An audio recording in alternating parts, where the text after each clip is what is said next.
sesakti apa sih MSAT ini kok bisa bersembunyi sekian lamanya, nggak ketangkep-ketangkep itu Mbak bertahun-tahun?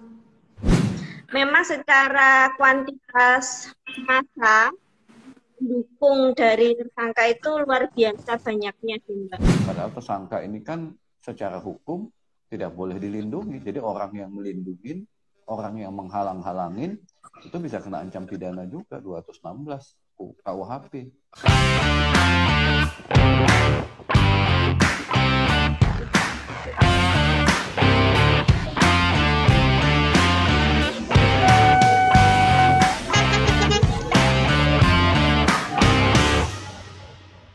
Assalamualaikum warahmatullahi wabarakatuh. Selamat datang di Ngobrol Seru by Adian Times bareng aku Fitri dari Adian Times Jatim. Nah, teman-teman semuanya, saat ini kita bakalan ngobrolin salah satu kasus yang pelik gitu ya, kalau bisa dibilang kasus yang bikin greget banget dari Kabupaten Jombang. Jadi Kabupaten Jombang ini salah satu daerah di Jawa Timur nih. Di Kabupaten Jombang itu ada sebuah kasus pemerkosaan yang dilakukan oleh yang diduga dilakukan oleh anak seorang kiai ternama. Mungkin teman-teman ada tahu nggak nih soal kasusnya? Nah, jadi kasus pemerkosaan di Jombang ini diduga dilakukan oleh anak seorang kiai tersohor, inisialnya yaitu MSAT. Sejak tahun 2019, MSAT sudah dilaporkan ke polisi oleh korbannya.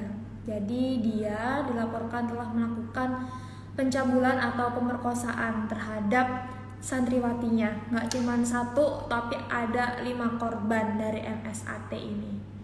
Nah, nggak lama kemudian setelah dia dilaporkan di polisi menetapkan MSAT sebagai tersangka. Tapi saktinya adalah MSAT ini sejak 2019 sampai sekarang tahun 2022 dia itu belum tertangkap. Saat ini dia sedang berstatus sebagai buron atau masuk di daftar pencarian orang. Nah, selain itu si MSAT ini juga mengajukan pra peradilan sebanyak 2 kali. Dia ingin status tersangkanya itu dibatalkan dengan alasan kasusnya sudah terlalu lama dan bertele-tele. Jadi sebenarnya seperti apa sih kasus pemerkosaan oleh MSAT anak kiai tersohor di Jombang ini, dan kenapa kok dia sakti banget, kok bisa dia itu nggak ketangkap sama polisi maupun oleh jaksa? Kita akan ngobrol bareng 2 orang narasumber bersama Fitri saat ini. Yang pertama yaitu ada Mbak Ana Abdillah, Direktur Women's Crisis Center atau WCC Jombang. Mbak Ana ini juga merupakan pendamping dari para korban. Yang kedua yaitu Bapak Dr. Ahmad Sofyan, ahli hukum pidana Binus University. Pak Sofyan ini mengikuti jalannya kasus dari MSAT di Jombang, dan juga Pak Sofyan sempat menjadi saksi ahli hukum pidana yang didatangkan saat pra peradilan di Pengadilan Negeri Surabaya. Halo, Assalamualaikum Mbak Ana, selamat sore. Selamat sore, Mbak Fitri. Gimana kabarnya Mbak? Alhamdulillah sehat. Alhamdulillah. Sebenarnya Mbak ini Pak Sofyan agak sulit di-invite. Sebentar kita coba lagi. Oh, kok hilang?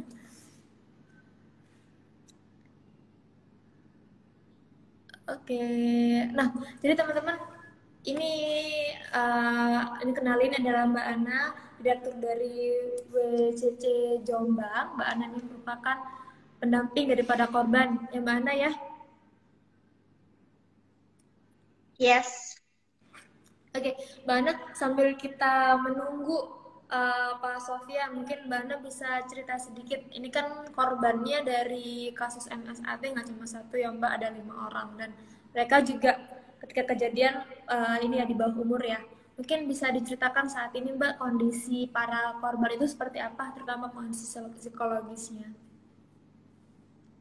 Ya, jadi saat ini dari korban-korban yang mengadu polisi dari lain ya, dari korban yang kami dampingi Mbak Fitri, dan secara psikologis tentu saja korban dengan proses hukum yang sangat lamban sekali gitu, juga menambah kekhawatiran dia, terus kemudian juga menjadi beban pertanyaan kapan proses hukumnya itu segera bisa disidangkan gitu, termasuk mungkin beberapa di antara saksi-saksi yang lain merasa tidak aman terkait situasi perkembangan proses hukum yang tidak kunjung ada titik terang gitu setelah kasus dinyatakan berkasnya lengkap oleh Kejaksaan Negeri Kejaksaan Tinggi Jawa gitu ya. Karena lama banget ya Mbak ya, udah 2 tahun lebih ya Mbak sejak pelaporan.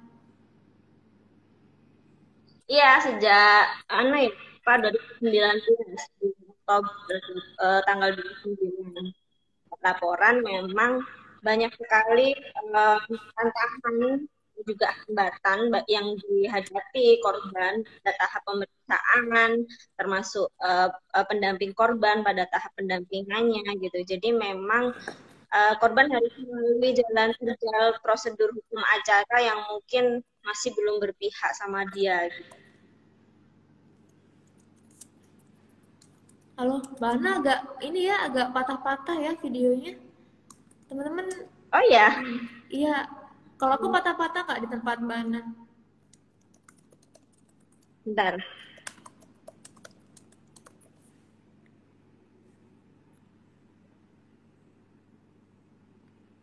Ini ada Pak Sofian. Kita terima dulu.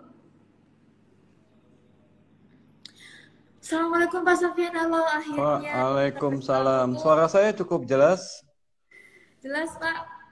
Jelas ya, alhamdulillah. Alhamdulillah, agak sulit Ya. tadi Pak ya mau masuk. Iya, agak sulit. Sekarang udah agak bagus ya. Ya, siap. Pak Sofian gimana Coba. kabar? Sehat Pak? Sehat, alhamdulillah. Pak Sofian Baik. posisi di mana Pak? Saya ini tadi baru selesai memberikan perkuliahan, jadi sekarang udah agak free ya.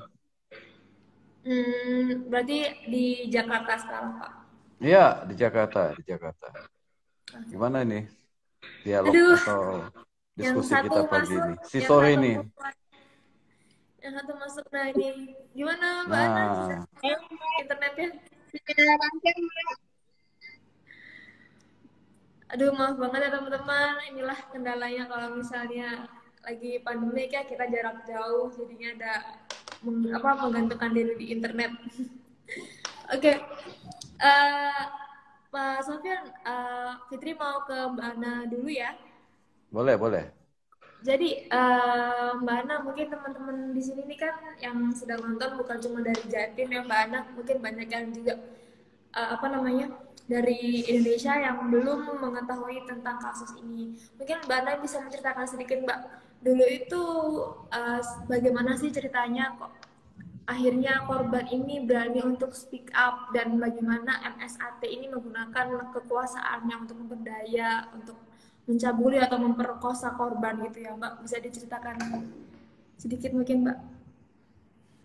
Baik, terima kasih Mbak Fitri. Ini suara saya sudah jelas Mbak? Ya, kalau suara jelas, tapi video agak patah-patah sedikit, tapi nggak apa-apa mungkin kayak Mbak. Oh iya. Ya, selamat sore ya Bapak Sofian. Ya, selamat sore Ana. Terima kasih, selalu semangat dukung teman-teman mengawal kasus ini Bapak. Terkait tadi itu ya, korban akhirnya bisa speak up. Sebenarnya WCC Jombang sendiri itu menerima pengaduan pertama itu justru bukan pelapor MNK yang saat ini berproses hukumnya di kami sama Polda Jatim gitu ya. Justru kami menerima pengaduan pertama itu pada tahun 2017 itu via hotline juga gitu dengan korban IP. Jadi dia relasinya itu ada hubungan dengan tersangka. Dia mengaku mengalami persetubuhan anak di bawah umur di saat usia dia masih 15 tahun dia mengadukan ke kami dan kami mau menindaklanjuti aduannya. Tapi kemudian tiba-tiba korban respon dengan pendamping dan kami sangat susah untuk bisa mengaktif korban lagi gitu kan untuk awal kasusnya gitu. Dan suatu ketika di 2019 ini dapat informasi kasus itu dengan pelapor MNK dari kawan-kawan jaringan gitu. Akhirnya kami sadar bahwa oke, tidak bisa sendiri awal kasus ini, kita harus membentuk support jaringan masyarakat sipil yang ada di Jombang sampai akhirnya terbentuklah aliansi Kopasantri lawan kekerasan seksual gitu. Artinya kami tidak mau mengulang kejadian 2017 di mana kami benar-benar nggak bisa lagi mengontak korban kayak gitu. Lalu untuk ini Mbak, mungkin Mbak Ana bisa menjelaskan sedikit Mbak gambaran yang pencabulan atau pemerkosaan seperti apa sih yang dilakukan oleh MSAT, kayak bagaimana dia menggunakan posisi dia sebagai seorang pengurus ponpes ini untuk mengelabui atau untuk memaksa para korbannya agar mau melakukan pencabulan atau pemerkosaan itu Mbak? Iya, yang jelas modus yang dipakai sama kakak ini tentu saja dia mentransformasikan sebuah pengetahuan gitu ya, informasi gitu terkait dia sebagai seorang calon mursyid yang nantinya akan menjadi pimpinan di pondok pesantren tersebut, kemudian menyampaikan kepada dia bahwa dia punya ilmu yang sangat tinggi dan dibutuhkan ritual-ritual khusus jika misalnya mau bisa untuk memahami terkait bagaimana keilmuannya gitu. Sampai akhirnya ada sekitar 15 santri yang itu dia direkrut untuk menjadi tenaga kesehatan di klinik medikal. Ya, putus lagi. Tadi sampai ini 15 santri yang direkrut di klinik medikal itu Mbak. Lalu ya, ada sekitar 15 santri yang harus menjalani proses interview bisa direkrut menjadi tenaga kesehatan ini di center yang coba digagas oleh tersangka. Gitu. Mulanya di situ. Nah, ketika misalnya dia mau menjadi bagian dari proses perekrutan itu, maka harus menjalani proses wawancara, harus menjalani prosesi ritual-ritual seperti misalnya mandi kembun yang itu dialami oleh beberapa saksi yang mengaku diminta untuk menggunakan jari, begitu kan, jari namanya sidomukti. Terus kemudian dia harus tidak memakai pakaian sama sekali kayak gitu. Jadi memang kesadaran dari korban ini coba ditransformasikan melalui materi ajaran yang dibawa sama tersangka ini sampai akhirnya diperdaya, dimanfaatkan kondisi rentannya sampai akhirnya terjadi perkosaan. jadi tersangka ini ya Mbak, berarti menggunakan momentum wawancara gitu ya kepada anak-anak untuk ini ya mengelabui mereka gitu ya Mbak ya. Iya, dan pada proses wawancaranya pun itu face to face gitu Mbak, jadi tidak di tempat yang terbuka, jadi memang di ruang tertutup di mana hanya ada tersangka dan juga korban. Satu-satu gitu Mbak? Iya, dari yang diceritakan korban. Itu kan tadi katanya ada 15 santriwati Mbak ya yang ikut dalam rekrutmen itu Mbak. Apakah ke-15 juga mengalami hal serupa atau hanya 5 korban yang akhirnya menjadi yang menjadi pelapor ini Mbak? Iya, jadi sebenarnya tidak dari semua korban yang itu maju kepada kami, tidak semua mengikuti proses program medis itu Mbak. Jadi dari 5 korban itu mungkin yang terlibat pada proses itu hanya 3 gitu. 3 di antaranya, beberapa memang di kejadian di waktu yang berbeda, pada momen dan situasi yang berbeda juga seperti itu. Apakah ke-15 korban menjadi korban? Dari informasi yang kami dapatkan juga tidak gitu, karena faktanya memang yang tersampaikan kepada kami adalah karena tidak semua yang pesertanya itu adalah perempuan begitu ya, beberapa di antaranya juga anak. Tadi berarti selain kesempatan wawancara itu MSAT juga sempat mencabuli gitu Mbak ya korban di kesempatan lain. Iya, seperti yang saya ceritakan, kemudian di 2017 itu juga ada satu korban inisial IP. Dia mengaku mengalami persetubuhan anak di bawah umur saat usia 17 tahun, bahkan sempat mengalami penganiayaan oleh tersangka. Itu juga dilakukan di lingkungan pondok pesantren, Mbak? Iya. Pada saat statusnya sebagai santri. Ini miris banget ya Mbak ya, karena seorang pengurus pondok pesantren yang seharusnya itu melindungi santrinya gitu ya Mbak ya, memberikan ilmu agama tapi malah menggunakan kekuasaannya untuk memperdaya santri-santri. Dan sampai sekarang nggak ketangkap pula orangnya, itu ajaib sih, sakti banget. Ya, jadi 3 Desember kemarin tepat 1 bulan kasus sudah dinyatakan ke-21 Mbak. Iya. Saja bagaimana nih langkah konkret dari kepolisian untuk segera melakukan penahanan? Benar-benar akhirnya juga statusnya P21 dan sudah masuk DPO juga Mbak ya, tapi sampai sekarang sudah masuk bulan Februari belum ada tuh batak hidungnya Mbak muncul di Polda. Kita tunggu nih.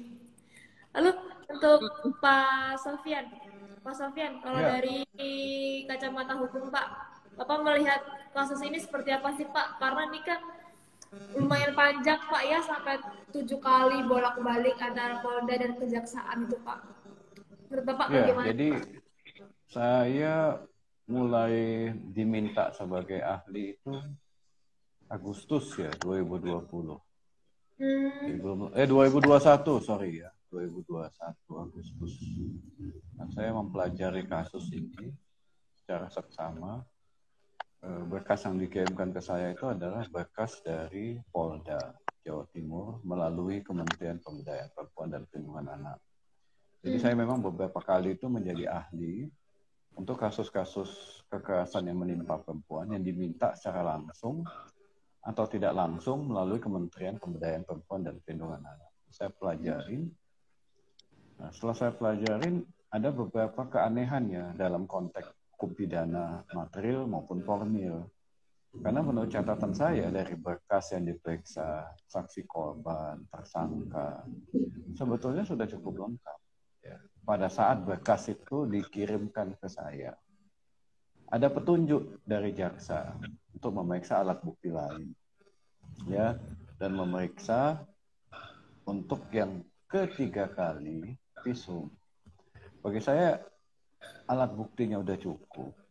Kenapa diperiksa visum ketiga kali dan kenapa harus cari alat bukti lain? Sementara dalam KUHP itu cukup 2 alat bukti. Memang ada kewenangan jaksa untuk memberikan petunjuk, ya, memberikan petunjuk. Tetapi kalau petunjuk itu kan harus dasarnya adalah ketika aspek materialnya dan aspek formilnya tidak lengkap. Tapi kalau saya lihat, saya tidak punya kepentingan terhadap kasus itu. Saya hanya melihat dari kacamata hukum dan kacamata ilmu, hukum pidana, udah lengkap. Apalagi yang Anda persoalkan dari hasil penyidikan itu. Toh saya tidak kenal dengan penyidik, saya tidak kenal dengan korban, juga tidak kenal dengan si Ana waktu itu, betul ya? Nggak ada kepentingan dengan kasus itu, nggak ada. Jadi saya adalah orang outsider yang diminta membaca berkas itu. Dan saya berkesimpulan sudah cukup. Sehingga akhirnya saya mengambil kesimpulan bahwa ada faktor non-juridis yang menyebabkan adanya petunjuk dari jaksa, yang petunjuk itu saya sebut menabrak KUHP atau Kitab Undang-Undang Hukum Acara Pidana. Jadi petunjuk yang tidak sesuai dengan koridor hukum acara pidana. Petunjuk yang dipaksakan dan petunjuk yang mengada-ngada saya sebutkan. Karena itu saya bilang sama polisi, atau sama penyidik, harusnya udah lengkap. Karena itu perlu dilakukan. Usulan saya waktu itu akhirnya diterima kepada Kementerian Pemberdayaan Perempuan. Dilakukan gelar perkara secara khusus yang melibatkan Polda, Polres, Kejaksaan Tinggi, kemudian dari Kompolnas, kemudian Komjak, Kementerian Pemberdayaan Perempuan dan Perlindungan Anak, serta utusan dari organisasi masyarakat sipil, dan saya bersedia hadir di dalam gelar perkara khusus itu. Dan diadakan. Saya sampaikan di dalam gelar perkara khusus yang diadakan di Kejaksaan Tinggi Jawa Timur di Surabaya, bahwa perkara ini sudah lengkap dari kacamata hukum acara pidana, apalagi. Setelah kita pulang, nggak beberapa lama kemudian, muncul lagi petunjuk yang menurut saya aneh lagi. Apa petunjuknya? Untuk melakukan lie detector. Wah, saya bilang, saya bilang sama penyidik, bisa nggak saya dihadapkan dengan jaksa yang memberikan petunjuk itu? Supaya kasih tahu apa sebetulnya esensi lie detector itu. Lie detector itu bukan untuk saksi korban, saya bilang. Lie detector itu diperuntukkan bagi tersangka yang berbelit-belit menceritakan posisi kasusnya dan kemungkinan ada aktor-aktor lain yang terlibat yang dia tidak mau cerita. Karena itulah maka perlu ada lie detector yang ditujukan pada tersangka, bukan kepada saksi korban. Saksi korban itu sudah diletakkan sumpah. Kalau dia berbohong, maka ada ancaman pidana 5-7 tahun, memberikan keterangan palsu di atas sumpah. Tersangka yang berbohong tidak akan kena pidana. Kenapa? Tersangka punya hak untuk menyangkal sebagaimana dijamin oleh KUHAP. Nah kan nggak fair kan? Dia punya hak menyangkal, tapi kenapa tidak di lie detector? Kok malah saksi korban? Dan saya protes tentang itu. Ya, kemampuan saya protes karena adalah outsider yang melalui konten YouTube saya. Saya bilang, jaksa peneliti menabrak KUHAP. Jadi lie detector saya buat, lie detector titik 2. Jaksa menabrak KUHAP. Terjadi keributan lagi, nggak lama kemudian saya dengar P21 tanpa melakukan lie detector. Kan jadi apa yang saya protes itu kan berarti benar ya. Ana juga sempat konsultasi ke saya waktu itu, ini lie detector. Nggak usah, saya bilang. Nggak perlu lie detector saksi korban, nggak usah. Ini petunjuk jaksa, petunjuk dari penyidik, untuk apa diikutin yang menabrak KUHAP? Untuk apa petunjuk diikuti jika menabrak KUHAP saja? Nggak usah. Tapi terjadi ribut, LPSK juga seolah-olah yang nggak ngerti KUHAP juga ya kan mendukung adanya lie detector. Saya bilang sama LPSK, Anda paham nggak sih hukum acara pidana? Siapa ahli hukum pidana Anda? Coba biar saya kasih tahu tentang esensi lie detector itu. Jadi faktor non juridis itu akhirnya bisa dieliminasi. Dan P21 ya, jadi yang sejak awal saya bilang ada faktor non juridis itu benar kan, tanpa lagi ada pemeriksaan ulang ya, P21, dan sekarang tersangkanya sembunyi di dalam pondok pesantren dan dilindungin oleh orang-orang. Jadi sebetulnya bukan santri dan santriwati, tapi orang-orang yang mengambil keuntungan dari kasus ini.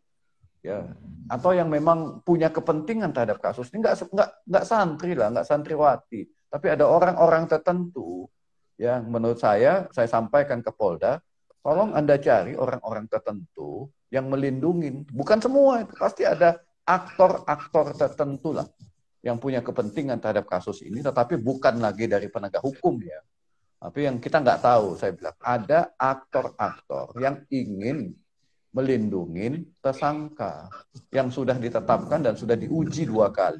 Nah, jadi saya bilang nggak ada lagi upaya hukum yang dilakukan oleh tersangka untuk melawan penetapan yang sudah dibuat oleh Polres kemudian diperkuat oleh Polda. Nggak ada lagi upaya hukum. Di PN Anda kalah, PN Surabaya Anda kalah, di PN Jombang juga Anda kalah. Lalu mau apa lagi? Nggak ada. Dan berdasarkan peraturan Jaksa Agung, saya lupa nomornya, begitu sudah P21, Batas waktunya 30 hari loh. Pelimpahan berkas perkara tahap kedua.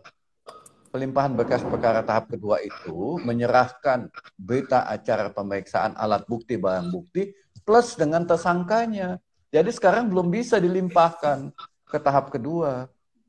Kenapa? Tersangkanya belum ada. Karena Berarti tersangkanya belum ada, belum bisa. belum bisa sidang ya Pak ya? Belum bisa. Itu Terus ini masalahnya. kalau nggak ketangkep gimana Pak? Kayak susah banget ini Pak polisi nangkep. Iya, makanya saya bilang sama pendukung-pendukungnya itu, udah dong, Anda nasehatin itu, udah. Buktikan aja kalau Anda tidak bersalah di pengadilan, bukan sembunyi, ya kan? Buktikan. Anda sewa itu pengacara top dari Jakarta. Kan toh Anda punya uang banyak itu ya. Sewa pengacara top. Anda kan ancaman hukuman pidananya kan lebih dari 5 tahun ya.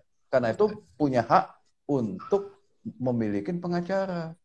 Cari pengacara yang jangan yang kemarin lah dengan pengacara yang di PN Surabaya atau PN Jombang. Cari yang lebih kelasnya lebih tinggi ya.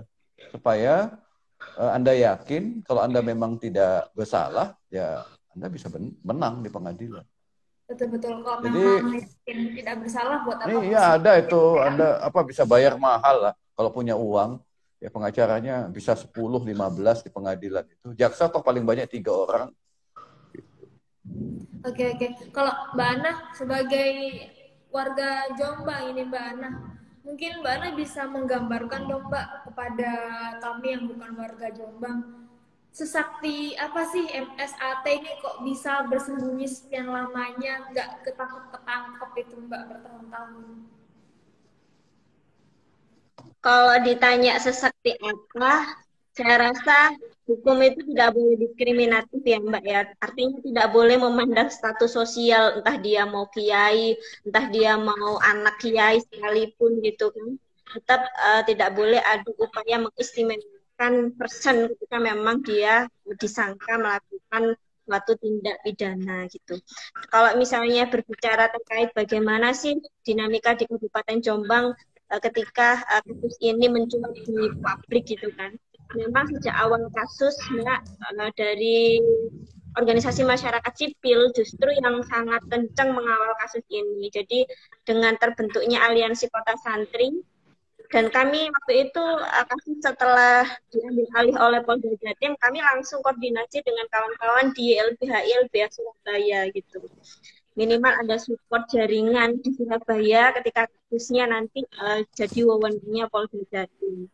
Memang secara kuantitas massa pendukung dari tersangka itu luar biasa banyaknya sih Mbak. Jadi pernah kami setelah ditetapkan tersangka dan tidak segera dilakukan penahanan di awal tahun 2020, jadi awal-awal kasus begitu ya, sebelum dilimpahkan ke Polda Jatim, kami melakukan demonstrasi di depan Polres Jombang, gitu, menuntut kinerja profesional dari Polres untuk segera melakukan penahanan.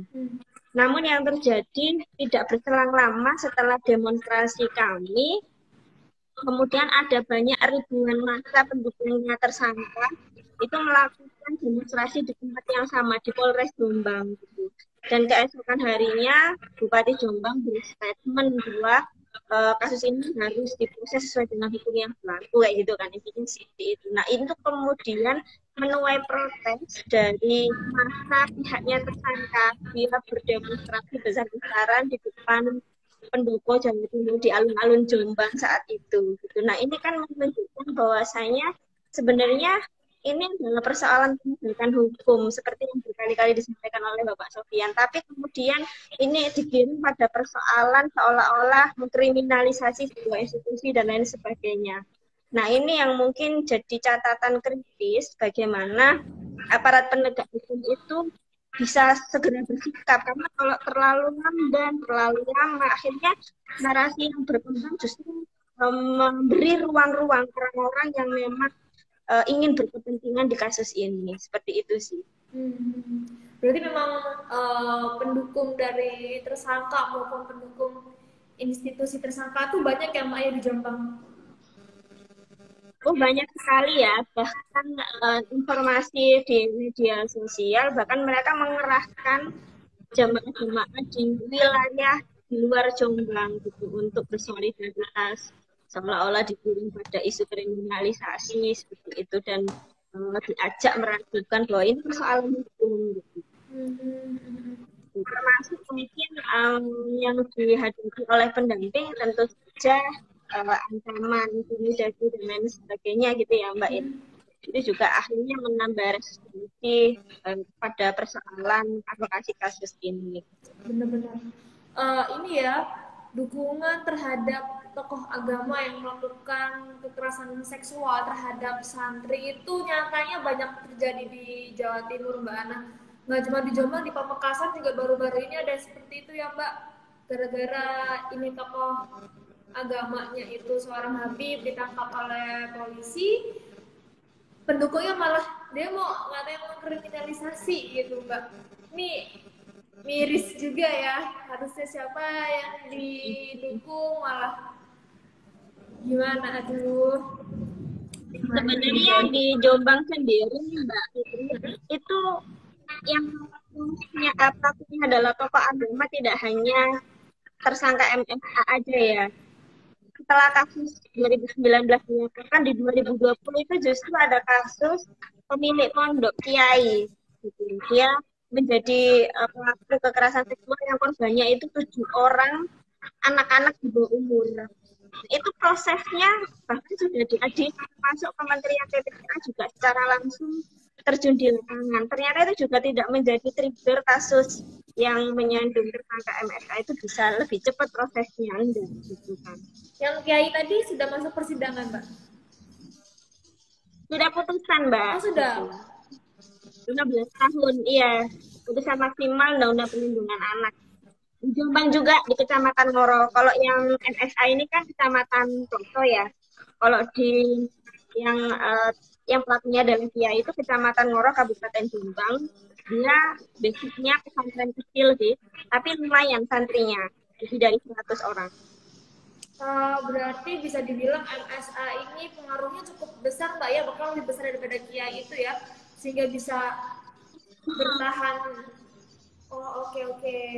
Pak Sofian, kalau Pak Sofian melihat ini gimana Pak? Sebelumnya sudah ada, ketika berlangsung kasusnya si MSA ini sudah ada kasus lain serupa, bahkan sampai sudah putusan, tapi si MSA ini ditangkap aja belum ini Pak.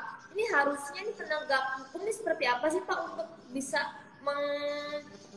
segera mengadili MSA ini Pak? Iya, jadi saya melihat ya tidak ada keberanian aja sih ya penegak hukum khususnya kepolisian, apakah itu Polres Jombang maupun Polda ya. Dan yang kedua, mereka juga nggak punya strategi yang jitu ya bagaimana menangkap ya seorang terduga tersangka pelaku kejahatan seksual yang saat ini mereka tahu ada di mana. Ya, jadi pertama tidak ada keberanian, yang kedua tidak punya strategi bagaimana melakukan itu. Padahal penjahat sekelas yang lebih tinggi dari itu mereka bisa tangkap gitu. Bandar narkoba mereka tangkap, teroris mereka bisa tangkap. Tapi ini jelas ada tahu titiknya di mana dan mereka malah membuat status DPO. Kalau DPO itu kan memang nggak tahu ada di mana ya. Kan mereka tahu. Itu kan saya bilang kok aneh ada DPO yang ada kok. Kenapa dibuat DPO itu nggak tahu artinya orang itu ada di mana gitu loh. Jadi DPO ini memang bagus juga sih untuk mengatakan kepada jaksa bahwa kami sedang mencarinya gitu ya supaya waktu yang 30 hari tadi itu bisa lebih lentur ya. Nah, jadi di situ. Jadi saya masih menanyakan itu ke Polda Jatim. Itu bagaimana saat ini? Nah, mereka terus menyatakan bahwa terus akan diupayakan untuk saat ini katanya sedang diperiksa lah pimpinan Orsid ya. Orsid itu apa saya nggak tahu ya. Dari organisasi yang ada di Jombang itu yang diduga memprovokasi santri atau jemaah atau anggota sidikiyah untuk turun ke jalan dan melindungi tersangka. Padahal tersangka ini kan secara hukum tidak boleh dilindungi. Jadi orang yang melindungi, orang yang menghalang-halangin itu bisa kena ancam pidana juga 216 KUHP, ya. Bisa ancaman hingga 4 bulan. Ya, menghalang-halangi karena udah ditetapkan sebagai tersangka. Jadi orang yang menghalang-halangin ini bisa. Jadi sebetulnya kalau ada orang tertentu yang memprovokasi massa untuk turun ke jalanan, melindungi tersangka, orang yang memprovokasi tadi itu bisa dipersangkakan dengan pasal 216. Nah, cari orang yang memprovokasi itu siapa, yang menghalang-halangi. Tentu nggak semua ya, pasti ada aktor-aktor tertentu. Itulah yang harus dipanggil, diperiksa, sehingga dia bisa memberikan jalan. Anda jangan halang-halangi dong, kita periksa aja, udah bawa aja ke pengadilan. Apa sih takutnya disidangkan di pengadilan? Kan itu masalahnya. Karena dia punya hak untuk membela diri, punya hak banding, punya hak kasasi, punya hak PK. Ya, semua orang akan menghadapi itulah. Nama juga diduga melakukan tindak pidana persetubuhan dan atau pemerkosaan. Jadi belum punya strategi kelihatannya Polda ini untuk bisa menggunakan. Padahal KUHP memberikan wewenang kepada mereka, mandat kepada mereka untuk menggunakan upaya paksa. Apakah ada aktor lain yang mereka takutin sehingga upaya paksa itu tidak dilakukan? Itu yang saya tidak ketahui. Ada orang yang sangat kuat yang mereka takutin untuk menggunakan upaya paksa itu. Nah, ini juga saya nggak tahu. Ya. Dari sisi hukum, Anda punya wewenang kok. Nggak perlu takut. Ya, undang-undang melindungi Anda untuk menggunakan upaya paksa, untuk menangkap, menyerahkannya ke jaksa. Jaksa nanti mau penangguhan penahanan, ya, tapi enggak lah, masa penangguhan penahanan, ancaman hukumannya kan lebih dari 5 tahun. Kita sidangnya susah lagi kan. Jadi setelah disahkan, ya ditahan, lalu ikut proses penuntutan di pengadilan. Gitu. Itu menjadi pertanyaannya Pak Sofyan, sebenarnya apa sih yang terjadi kok susah banget? Iya, betul. Itu mungkin ada pendukungnya tersangka di sini sedang nonton. Jangan lupa tadi kata Pak Sofyan ada ancaman hukumannya lo kalau kamu ikut melindungi, gitu, hati-hati. Nah, Mbak Ana, ini Pak Kapolda itu sempat bilang ya Mbak Ana katanya pernah didatangi oleh ke-5 korban menanyakan tentang kelanjutan kasus mereka ini, Mbak. Mungkin Mbak Ana bisa menceritakan Mbak saat itu bagaimana sih, kenapa kok sampai 5 korban ini yang nanya sendiri Mbak ke Polda, ini gimana kasus kami, saking mereka desperate-nya kah atau seperti apa Mbak? Iya, jadi memang untuk akhirnya korban itu berani speak up itu tidak tiba-tiba 5 korban berani memberikan keterangan sih Mbak. Dan memang ada satu korban yang akhirnya itu berani untuk speak up itu setelah kasus kurang lebih 1 tahun proses hukum gitu ya, dan sudah dilimpahkan ke Polda, dia baru berani untuk memberikan keterangan berkaitan dengan kasus kekerasan seksual yang dialami sendiri begitu. Dan memang situasi rentannya korban itu ya banyak pihak-pihak yang coba untuk mengendorkan korban, bahasa Jawa ini ngendoni gitu ya, mengendorkan keberanian korban untuk berani menceritakan kasusnya gitu, karena memang beberapa di antara korban dia tidak hanya mengalami intimidasi secara langsung maupun tidak langsung, tapi juga dia dibully di sosial media dan lain sebagainya ya gitu kan, ini juga berdampak pada kondisi psikologis dia sendiri seperti itu. Jadi memang kami melihatnya di awal kasus dilaporkan, korban itu terus mengalami revitalisasi sih Mbak dalam proses pembuktiannya. Tidak hanya pada saat kasus diproses di Polda ya, bahkan sejak di Polres Jombang.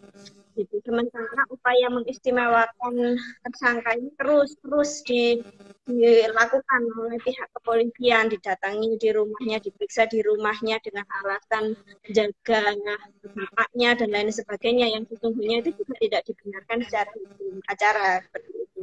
Termasuk mungkin yang terakhir kemarin pada saat diterbitkan BPO gitu, di situ perspektif aparat penegak hukum tidak mempertimbangkan bagaimana dampak psikologis korban apabila surat DPO-nya itu menyebutkan identitas lengkap korban. Nah, akhirnya kan masyarakat menjadi tahu ternyata ini ya nama lengkap korban kayak gitu. Sementara korban sendiri itu sudah terlindung LPSK yang harusnya disembunyikan, dilindungi privasi, apalagi nama lengkap dia gitu, Mbak. Gitu. Akhirnya setelah kami komunikasi dengan LPSK, akhirnya direvisi surat DPO yang sebenarnya sudah terlanjur tersebar di publik gitu.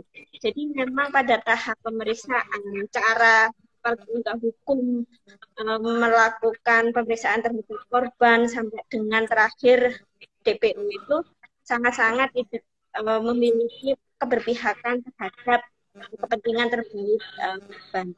Itu sih menilainya. Berarti dari Pak Sofian dan Mbak Ana sama-sama memiliki tanda tanya nih. Ada apa sih yang terjadi di balik ini? Kepentingan apa sih yang sedang terjadi gitu ya Mbak ya? Nah, buat teman-teman mungkin yang sedang nonton, yang sedang nyimak dari tadi, ada pertanyaan untuk Pak Sofian atau untuk Mbak Ana, bisa langsung tulis di kolom komentar atau di question box. Nah, Mbak Ana tadi sempat menyebutkan soal reviktimisasi ya Mbak ya. Salah satunya ini apakah termasuk ini Mbak permintaan mengenai visum ketiga kalinya ya Mbak ya. Ini kan kasus sudah terjadi beberapa tahun yang lalu tapi diminta untuk visum lagi. Nah, saat itu kondisi dari para korban seperti apa Mbak? Ya, yang jelas visum itu kan perkara yang apa ya, yang menyisakan traumatis dari korban gitu kan Mbak. Gitu. Jadi visum itu kan sakit gitu kan, dan kalau ketika dia harus menjalani visum ketiga kali itu kan menjadi hal yang tidak logis gitu.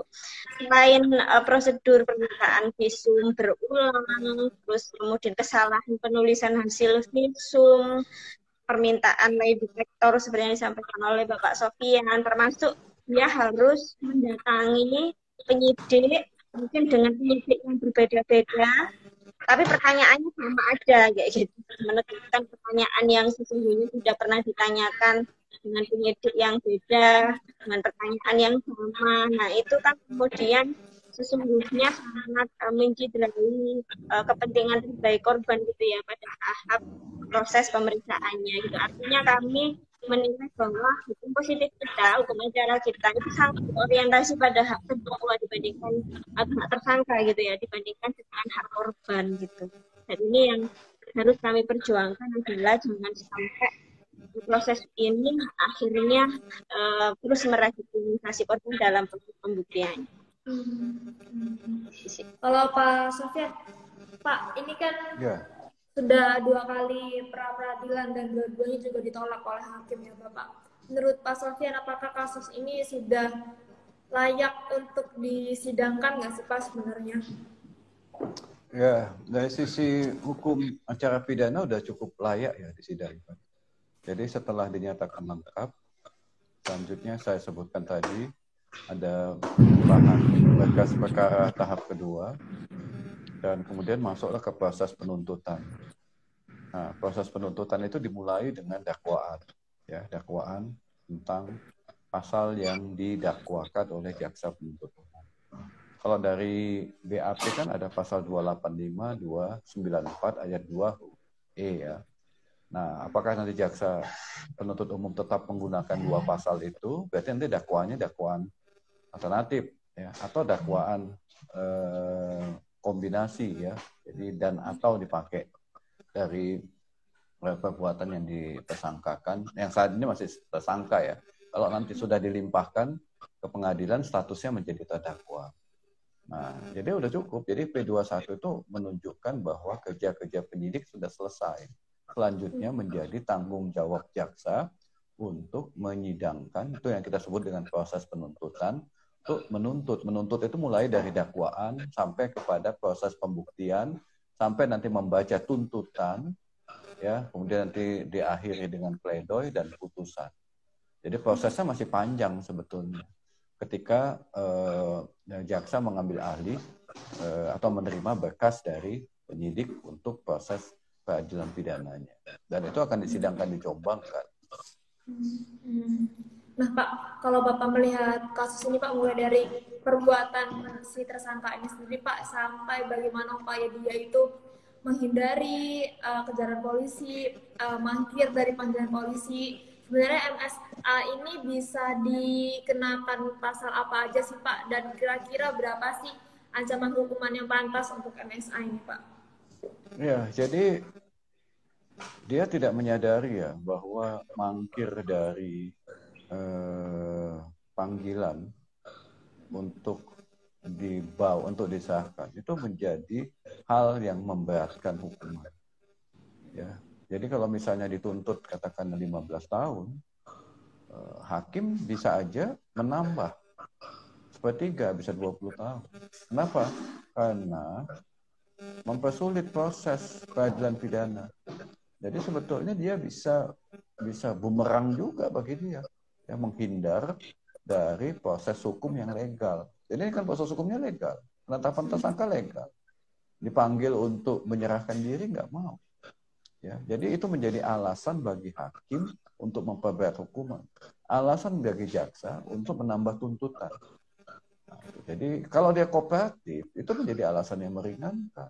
Tapi kalau dia tidak kooperatif menjadi alasan yang memberatkan. Jadi hakim akan menilai itu. Anda ini kenapa malah lari dari panggilan? Jadi alasan memperberat. Mengenai berapa yang dituntut itu hak subjektif dari jaksa, tergantung kepada alat-alat bukti dan keterangan saksi korban di pengadilan. Saya tidak bisa mengestimasi berapa yang dituntut jaksa. Tapi ya tuntutan maksimal lah 12 tahun ya. 12 tahun, kemudian karena ini perbuatannya banyak, jamak, maka 12 tahun ditambah sepertiga. Jadi ditambah sepertiga berarti 4 ya. Berarti bisa dituntut 16 tahun. Nah 16 tahun, kalau dia makin mempersulit proses, hakim bisa memperberat maksimum ditambah sepertiga. Sepertiga dari 16 tahun, bisa 20 tahun hukuman. Bisa. Menurut estimasi saya kalau itu logika ini dipakai oleh jaksa ya, tapi kan belum tentu logika saya dipakai sama jaksa. Tapi kalau di kelas saya selalu membuat hitungan-hitungan seperti itu ya kepada mahasiswa saya. Nah, tahu nanti mahasiswa saya jadi jaksa, Anda gunakan hitungan-hitungan itu. Ya. Oke, jadi 20 tahun lah ya Pak. Ya, lebih kurang hukumannya harusnya 20 tahun ya, putusan yang dijatuhkan oleh hakim. Ya, sudah ini apa namanya, apalagi dia kan seorang kalau di Amerika Serikat itu dia akumulasi ya, kumulatif ya. Satu korban, misalnya dia korbannya ada 10. Kalau hukuman maksimum misalnya 15 tahun satu korban, kalikan 10, bisa 100 tahun. Di Amerika Serikat hitungan sistem pemidananya kumulatif, tergantung berapa korban. Kalau di Indonesia kan tidak kumulatif. Masalahnya itu. Jadi sebetulnya 20 tahun itu masih ringan. Jika kasus ini dibawa ke negara-negara common law, bisa sampai meninggal dia di dalam penjara. Karena korbannya banyak. Asal bisa dibuktikan aja di pengadilan korbannya banyak. Jadi korban yang banyak itu alasan bagi hakim untuk memperberat. Itu namanya lah disebut dengan tindak pidana konkursus. Ada beberapa tindak pidana yang dilakukan. Jadi bisa ditambah sepertiga dari ancaman yang terberat yang ada di dalam dugaan tindak pidana itu. Ditambah sepertiga. Kalau dia ada beberapa korban. Benar-benar. Dan ditambah lagi karena alasan tadi itu mempersulit pengadilan sehingga ditambah lagi. Tinggal ditunggu ini Pak ya, kita menyimak seperti apa dakwaan, tuntutan hingga betul. di pengadilan. Ya, jika nanti suatu ketika jaksa menginginkan saya hadir sebagai ahli pengadilan, saya siap-siap aja. Dikonfrontir dengan terdakwa dan kuasa hukumnya juga saya siap. Siap Pak. Oke, ini kita masuk ke sesi pertanyaan. Ada pertanyaan di kolom komentar Instagram. Yang pertama untuk Pak Sofian, apakah mengulur waktu ini termasuk strategi pihak tersangka untuk menang di peradilan? Yang kedua untuk Mbak Ana, kondisi korban saat ini bagaimana terkait perlindungannya Mbak? Apakah mereka masih aman ataukah mereka masih sering mendapatkan intimidasi Mbak? Mungkin dari Mbak Ana dulu kali ya. Seperti apa ini Mbak? Iya, Sejauh ini dalam lindungan LPSK, maksudnya kami juga masih intens komunikasi dengan korban sih. Ya, alhamdulillah masih aman-aman aja sih Mbak. Itu walaupun memang beberapa saksi di antara yang terlindung oleh LPSK memang juga mengalami apa ya istilahnya intimidasi secara langsung bahkan secara fisik itu ada salah satu saksi dalam kasus kekerasan seksual ini dia mengalami pencurian dengan kekerasan gitu dan memang pada tahap proses hukumnya sudah dilaporkan tersangka juga sudah ditetapkan sebagai sudah ditetapkan sebagai tersangka pelakunya dan korban juga sudah terlindung oleh LPSK gitu ya seperti itu jadi memang lambatnya proses ini akhirnya berdampak pada kriminalisasi terhadap korban saksi dalam kasus ini. Oh, itu jadi korban maksud saya saksi menjadi korban curas ya Mbak, pencurian dengan kekerasan. Halo? Halo.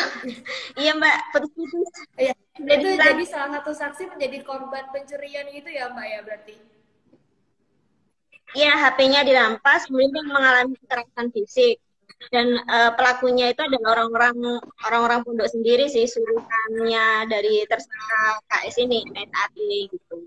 Oh, berarti ada ini Mbak ya tindakan kejahatan susulan lainnya yang terjadi akibat kasus ini ya Mbak?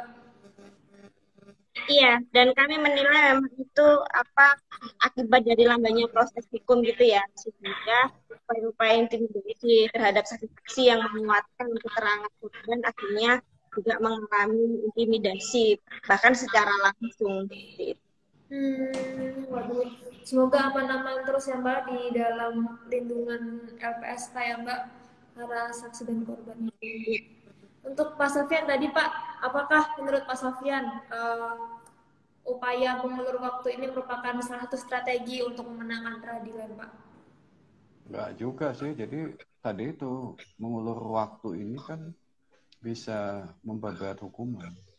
Nah dia mungkin juga mau daluarsa penuntutan. Tapi kan daluarsa penuntutan sesuai dengan rumus pasal 78 KUHP itu 18 tahun.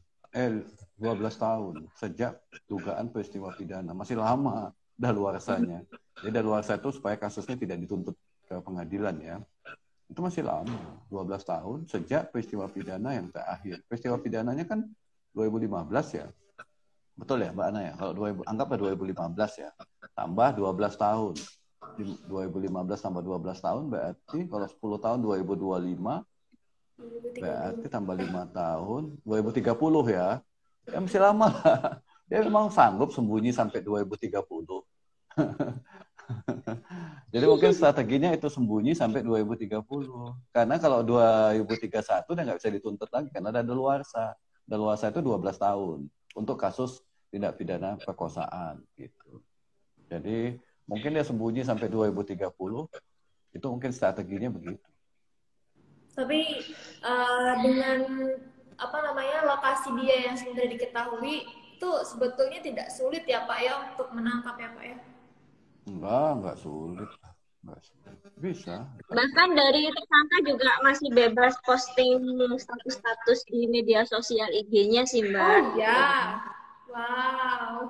Iya. Mungkin dia juga nonton YouTube saya ya Mbak Ana. Iya. Jangan-jangan lagi orang nonton kita ini Pak. Pasti Pak itu pasti Pak, saya jamin. Biasanya lagi nonton kita ini lagi ngomongnya saya ini orang-orang gitu. Aduh. Halo Pak MSAT.